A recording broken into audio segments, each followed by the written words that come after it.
This is the PC Story by Nolan, Grace, and Miles.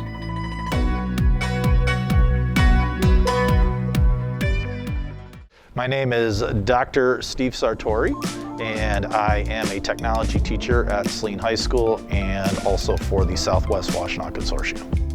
A PC is what they call open architecture.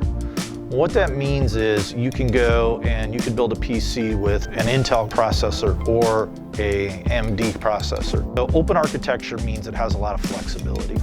A Mac typically is more closed architecture. In other words, you want RAM for a Mac, you need to buy Mac RAM. Both have their advantages. Certainly with a PC, that gives you some flexibility in components that you choose and things like that. One of the things with the Mac is it's very stable because the operating system is written for that computer for those components. If you buy new components, it's made for that. So it tends to have a nice stability issue. Although they have regular updates, I find that Macs are functional a lot longer than a PC.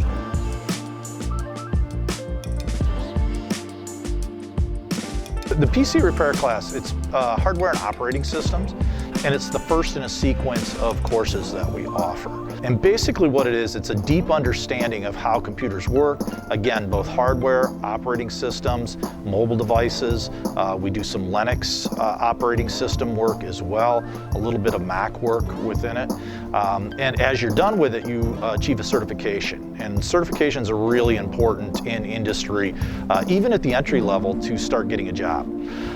In reality, building a computer isn't that difficult, but getting all the components that you want, the proper components, things to match up, and then maintaining it, and then of course all the software settings that go with it. That's really kind of where the challenges lie now.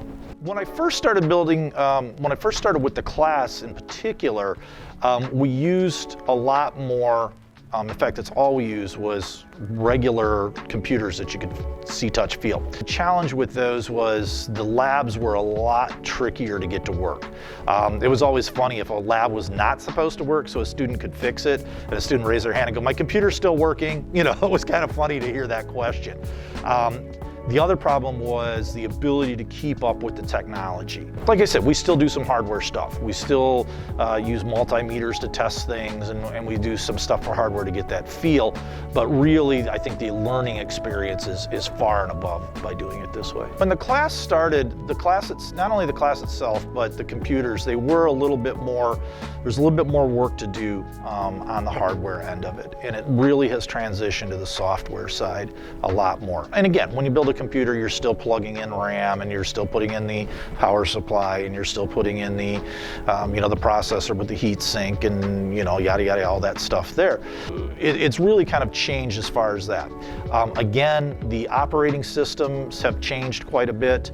Now it's much more where it's automatic, that the computer picks up if you add a new component and do things with it, where before you had to go in and put in a lot of settings. What's really changing in the industry is, and it has been changing over the years, this isn't brand new, but is certainly networking, which I offer a networking class after the hardware and operating systems, and then computer security.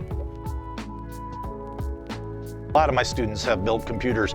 They don't even really, to be honest, they don't need to finish the class. You can fairly early on do that. So I have students that build their own computers. Typically with a computer, a lot of people think, well, maybe it's cheaper. A lot of times it really isn't cheaper, but you can get exactly what you want. And especially people that like to game.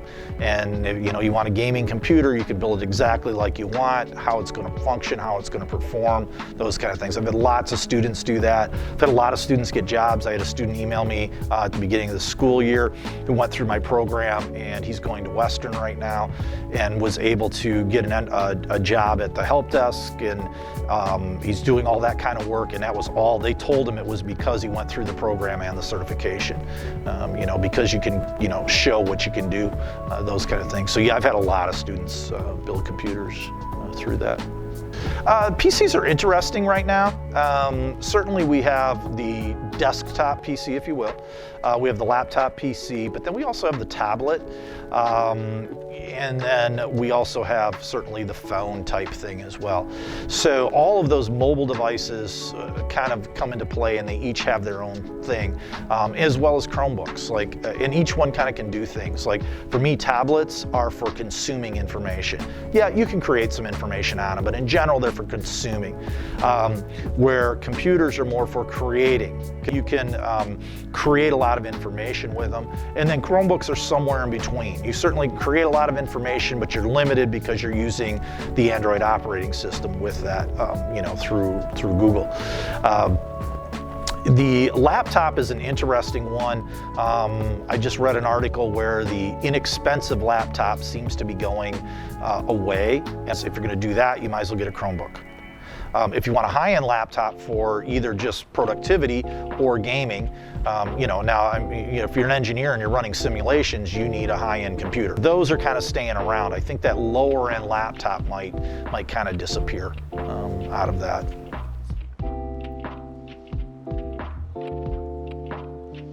Well, you certainly can build it for anything you want. I mean, you can build a productivity one. If you want one that, you can load Microsoft Office on it and, type papers and, do spreadsheets, you certainly can do all that. Those a lot of times are not dollar-wise beneficial, because you probably could buy one already built, that's going to be less expensive, that will, be very competitive with. Certainly the gaming piece, or if you're trying to do something with audio, video, those kind of things there are where you tend to be beneficial to build your own PC with that.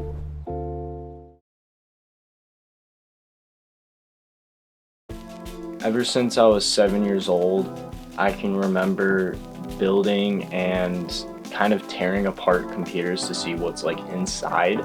Throughout my teenage years is really when I started to build my own computer. I definitely see them as a tool to use towards your education and definitely towards a career. When we were all kids, I can imagine that we all played with Legos and stuff. We built Legos. And PC is the same way, pretty much. It's really satisfying to see all those parts come together in an actual computer and seeing them work when you push that power button for the first time and everything communicates together correctly. It really feels like an accomplishment. I started out with a MacBook. I traded it for a gaming computer on Craigslist, and ever since then I've just been upgrading the same computer,